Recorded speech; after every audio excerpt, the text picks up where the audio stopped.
This is the one about the ghosts of the Hemingway house in Key West, Florida. As you may know, Ernest Hemingway, he was a very interesting guy. In 1928, Ernest and his second wife, Pauline, pictured here, ended up in Key West a bit serendipitously. They were recently married, and Pauline's wealthy Uncle Gus gifted them a brand new car. The Hemingways were to pick up the car in Key West, but it was delayed in transit. So the dealership put them up in the apartment above the showroom, and they were there for 3 weeks. But that's all it took, and the Hemingways fell in love with the island. Eventually, they decided it was time to find a permanent residence. Pauline's wealthy Uncle Gus came to the rescue yet again and purchased for them 907 Whitehead Street, also known as the Hemingway home. Now, the home was built in 1851 by salvager Asa Tift. And when the Hemingways took ownership, it was a bit rough, but they both saw the potential. And for a while, both Ernest and Pauline and their sons Patrick and Gregory were very happy.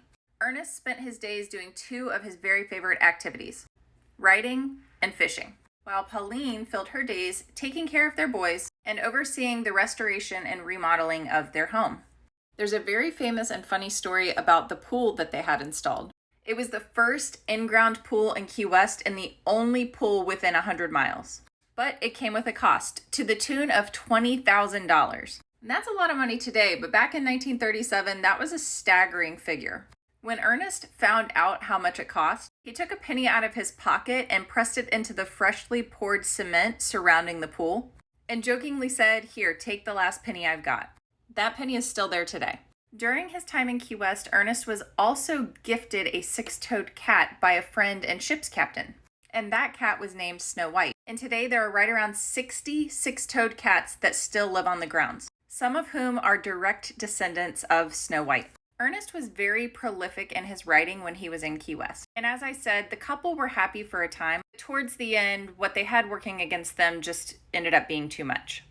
Ernest was a drinker, famously. And Pauline was a writer as well, but when they got married, she decided to put her career aside and focus on Ernest's career and their family. Plus, they had the stress of this huge restoration project. And Ernest, if you read about him, he was a restless guy. Sadly, Ernest and Pauline divorced in 1940.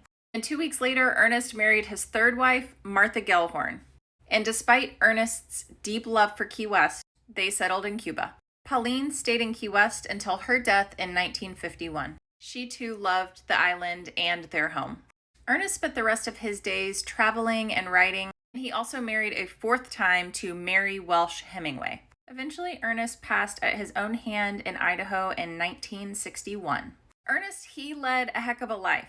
Key West and the Hemingway home always held an extra special place in his heart. He even told his friends that he intended to spend his afterlife in the Hemingway home. And it seems like he's making true on that promise. In life, Ernest spent his Key West mornings in his writing studio, working on his latest project. And to this day, many guests of the Hemingway home report hearing the clacking of typewriter keys. Ernest also loved to stand on the second-story veranda, and he still does. The first sighting of Ernest on the veranda was in 1961. A local couple who knew Hemingway saw him and waved. It was only after they heard news of his passing that they realized that they were actually waving at Ernest's ghost. He's also been spotted wandering the grounds and walking to and from his studio.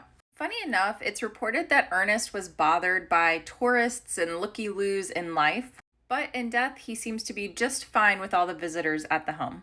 Pauline's favorite place to stand in the house was at the top of the stairs and look out over the yard to see the boys playing.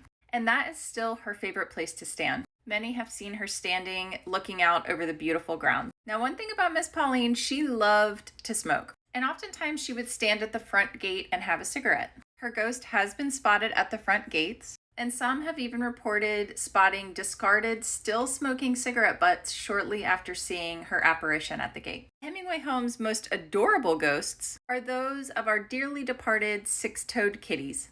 Many visitors have spotted cat spirits prowling the grounds and visiting the cat cemetery.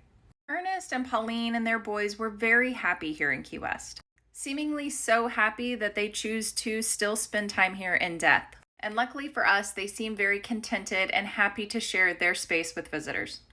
On a personal note, I have never had a paranormal experience when visiting the Hemingway home, But last year, I did have a follower reach out to me and share with me a photo she took inside the home that had some really interesting anomalies. So I'm going to go back and see if I can find that photo, and I will share it with you in another video. But if you've ever had a paranormal experience at the Hemingway home, please comment. I want to hear about what you heard or saw or experienced. And in honor of spooky season, stay tuned because I've got a lot more Key West ghost stories for you.